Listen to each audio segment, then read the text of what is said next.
is 7:45, and you know, flooding concerns all over central Ohio this morning. So what do you do when the waters start to rise in your home?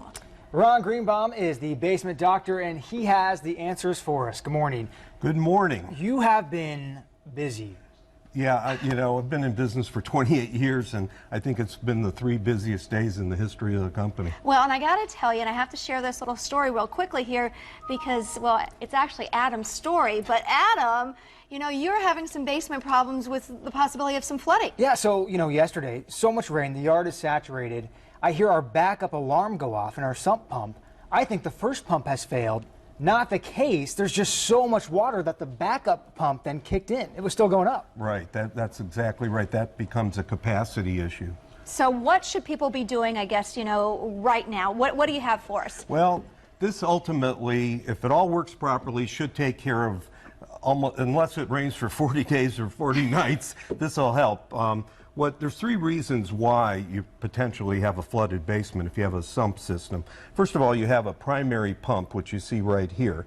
And if that fails or you get into capacity, the next thing that kicks in is a battery backup, which we have here. And that's here in case there's a power failure. So if you have a power failure, at least you have something that'll continue to run. And then third of all, if you get to a high capacity or these pumps fail, then we have a third pump in here.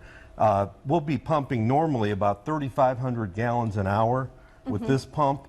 If everything's working properly, we're pumping over 7,000 gallons an hour. And then ultimately, if you're really in trouble, then this float will tell us and send a text alarm to you or to me or to whoever you want to tell you that you've got to get out there and put more capacity or your total pump system died. Now, when the water's going in and it starts to fill, at what point do you call for help? When should you start to get worried? Well, when your alarm starts going off, that's when you want to pay attention. Even last night, when you see all that rain and everything, my wife asked me, do you want me to go down and check and make sure our pumps are working?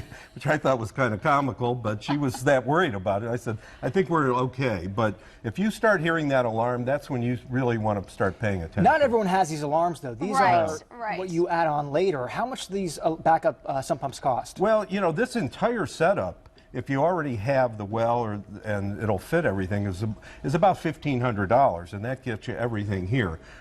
You can put in a standard alarm for just a couple $100 to let you know what's happening. And again, not all backups are created equally, so you're running anywhere from $250 to maybe $1,000 for a text type of alarm Right, system. and I got to tell you though, but looking at this looks like it's extreme.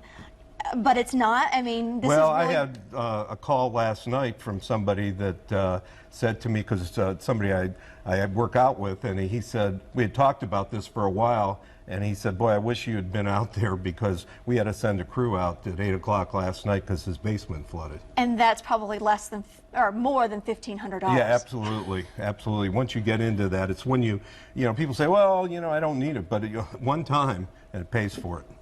Ron Greenbaum, thanks so much. You're going to be sticking around here, won't you? Yes, over on Fox absolutely. 28 answering Sure. any viewers' questions on our social media cafe. So if you do have any questions, go to our Facebook page, let the basement doctor know, and he will hopefully give you a prescription.